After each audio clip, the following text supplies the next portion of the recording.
Hello guys, ഇന്ന് നമ്മൾ ഈ ചുമരിതെല്ലാം പൊട്ടിക്കാനാണ്.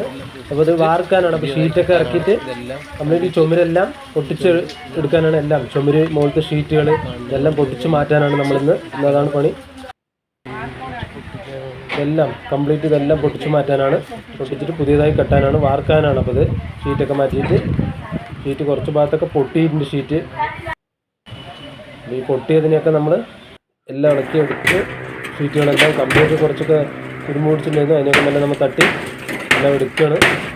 ഷീറ്റുമൊക്കെ തുരുമ്പ് പിടിച്ച് പോയി, അപ്പോൾ പിന്നെ ഉപയോഗിക്കാനൊന്നും പറ്റില്ല. അപ്പോൾ നമ്മൾ എല്ലാം അതിനൊക്കെ തട്ടി പൊട്ടിച്ചിട്ട് തന്നെ എല്ലാം എടുക്കുകയാണ്. ഷീറ്റുകൾ കംപ്ലീറ്റ് തേങ്ങയൊക്കെ പൊട്ടിപ്പോയതാണ്. ഇവിടെയൊക്കെ ഷീറ്റ് കംപ്ലീറ്റ് എല്ലാം അത് ഷീറ്റായിരുന്നു. അപ്പോൾ പൊട്ടിപ്പോയി ഷീറ്റുകൾ കംപ്ലീറ്റ്. നമ്മൾ തട്ടിയിട്ട് തന്നെ എടുത്തു. അത് സുമാർ ഷീറ്റെല്ലാം പൊട്ടിയിരിക്കുകയാണ്. അത് കാരണം നമുക്ക് നേരെ അത് എടുക്കാൻ പറ്റില്ല. അപ്പോൾ നമ്മളതിനൊക്കെ തട്ടിയിട്ട് തന്നെ എടുത്തു. ഷീറ്റൊക്കെ സുമാറെല്ലാം നേരെ കിട്ടിയില്ല, കുറച്ചൊക്കെ പൊട്ടിപ്പോയി.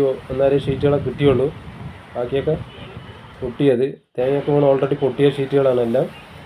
എല്ലാം തട്ടിയെടുത്തു. ഇത് ഫുള്ളായിട്ട് ഇതുവരെ കെട്ടി വാർക്കാനാണ്. അത് ചുമര് കറിയൊന്നും അത്ര സ്ട്രോങ് ഇല്ല, ഫൗണ്ടേഷനൊന്നും. നമ്മൾ കംപ്ലീറ്റ് എല്ലാം പൊട്ടിച്ചെടുക്കാനാണ്. ഡോറുകളുടെ സൈഡിലുള്ള പട്ട അതാണ് നമ്മളാദ്യം ഇളക്കിയിട്ട് ഡോർ കംപ്ലീറ്റ് പൊളിച്ചെടുക്കാൻ കൊണ്ടാണ്. ഡോറുകളെല്ലാം ഇളക്കി ഇതുകൊണ്ട് സൈഡിലുള്ള പട്ടൻ്റെ എല്ലാം ഇളക്കി എടുക്കുകയാണ്. ഡോറിൻ്റെ സൈഡ് തന്നെ ആദ്യം പൊട്ടിച്ച് മുകളിൽ നമ്മൾ അതിനൊക്കെ തട്ടി എടുക്കുകയാണ് സംഗതികൾ. അപ്പോൾ അതിൻ്റെ നമുക്ക് ഗ്രില്ലുകളൊക്കെ എല്ലാം ഇളക്കിയെടുക്കാറുണ്ട്. പിന്നെ ചുമരും അതുപോലെ എല്ലാം പൊട്ടിച്ച് നമ്മൾ സുമാറ് പൊട്ടിച്ച് പൊട്ടിച്ചെടുത്ത് നമ്മൾ കയറി താഴെ ഒരു പഴയ അടുപ്പിച്ചൊക്കെ എല്ലാം പൊട്ടിക്കാനാണ് കംപ്ലീറ്റ് സമയം. മുക്കാലും പൊട്ടിച്ചു, കുറച്ചുള്ളിന് പൊട്ടിച്ചെടുക്കാൻ ആക്കി എല്ലാം പൊട്ടിച്ച് ഫിനിഷിങ് ആക്കി.